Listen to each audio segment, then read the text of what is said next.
সুপ্রিয় শিক্ষার্থীবৃন্দ, সবাইকে ধন্যবাদ। আজকে আমরা আলোচনা করব নবম শ্রেণীর এই অ্যাপ্রিসিয়েটিং পোয়েট্রির মধ্যে এক্সপ্রেশন, ফিলিং এক্সপ্রেশন, এটা নিয়ে আমরা আলোচনা করব। আর এটা হচ্ছে 10 mark feeling expression.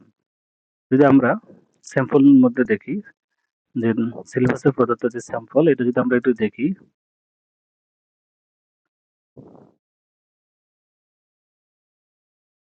read the poem again and express your feeling. এই যে এখানে একটা কবিতা দেওয়া আছে, আনসিন একটা কবিতা দেওয়া আছে, এই বার্ড অন দ্য এয়ার, একটি পাখি তারের মধ্যে একটি পাখি, এই যে একটা কবিতা দেওয়া আছে, এই কবিতা পড়ে এই কবিতা সম্পর্কে তোমার অনুভূতি লিখতে বলছে, এক্সপ্রেস ইউর ফিলিংস। কবিতাটা পড়ে তোমার যে অনুভূতি এটা ব্যক্ত করতে বলছে।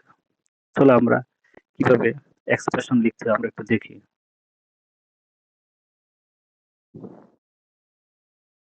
প্রশ্নপত্রে কবিতাটি ব্যাখ্যা করতে হবে, তোমাকে এই কবিতাটাকে ব্যাখ্যা করা লাগবে।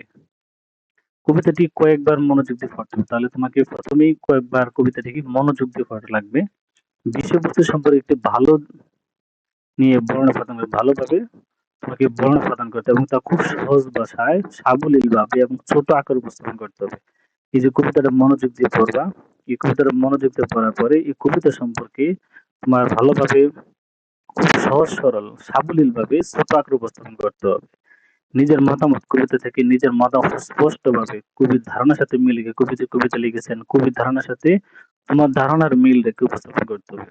কবি কবি যেই কারণে যা তিনি বোঝাতে চেয়েছেন ওটার সাথে মিল রেখে তোমাকে উপস্থাপন করতে হবে। তাহলে কিভাবে আমরা একটা লিখবো?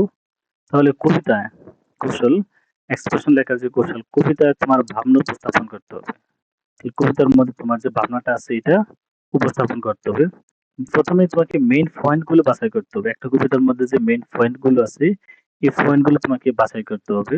তারপর setting, imagery, diction, tune and sound ইত্যাদি উপাদানের আলোকে কবিতার মূল বিষয়বস্তু লিখতে হবে। তাহলে কবিতা থেকে মূল বিষয়বস্তু তোমাকে বের করে নিয়ে আসতে হবে। Wondered lonely as a cloud, এই যে একটা উইলিয়াম ওয়ার্ডসওয়ার্থের একটা কবিতা, এই যে এখানে একটা লোনলি, একাকী।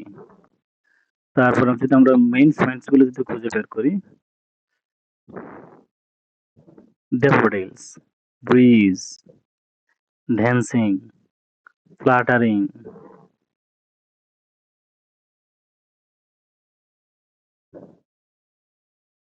তারপরে আছে এখানে ব্লিজ অফ সলিটিউড, ড্যাফোডিলস। এই যে তোমার মতে যে মূল বা মেইন যে পয়েন্টস গুলো আছে এই পয়েন্টস গুলো তোমাকে খুঁজে বের করে এই পয়েন্টস গুলোর আলোকে তোমাকে তোমার অনুভূতিটা কবির ধারণার সাথে মিল রেখে তোমাকে এখানে উপস্থাপন করতে হবে। তাহলে যদি আমরা ওই কবিতার আলোকে যদি আমরা মূল যে এক্সপ্রেশনটা দেখি, তাহলে আমরা একটু this poem makes me feel peaceful, এই কবিতাটি আমাকে শান্তিপ্রিয় এন্ড কানেক্টেড টু নেচার এবং প্রকৃতির সাথে সংযোগ করিয়ে দেয়। It paints a beautiful picture of golden daffodils swing in the breeze bringing joy to the poet. এখানে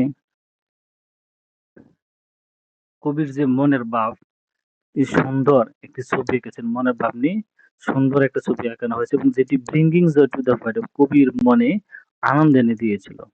the image of this flowers, এই ছবিগুলো, ফুলের যে ছবিগুলো, স্টেজ ইন হিজ মাইন্ড, কবির মনে অবস্থান করছে, এন্ড গিভিং হিম কমফোর্ট, এবং এই যে ফুলের যে ছবিগুলো কবির মনে অবস্থান করছে, এন্ড গিভিং হিম কমফোর্ট, এবং কবিকে আনন্দ দেয়, আরামদায়ক, এন্ড হ্যাপিনেস সুখ দেয়, even when he feels lonely or thoughtful, যখন কবি একাকী চিন্তামগ্ন থাকে তখন এই কবিকে সুখ এবং আরাম প্রদান করে। কোন কি আরাম প্রদান করে? The image of those flower, এই ফুলের যে ছবিগুলো।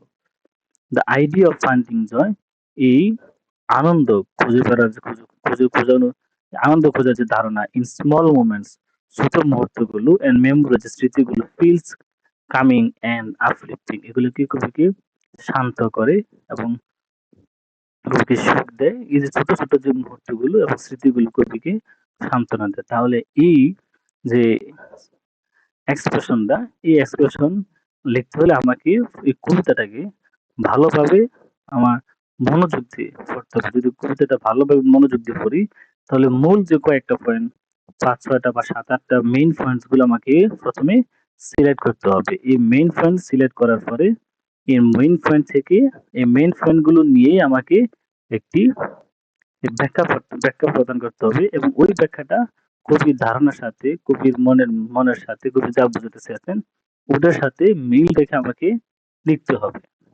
কবির ধারণার বিপক্ষে আমাকে গেলে চলবে না।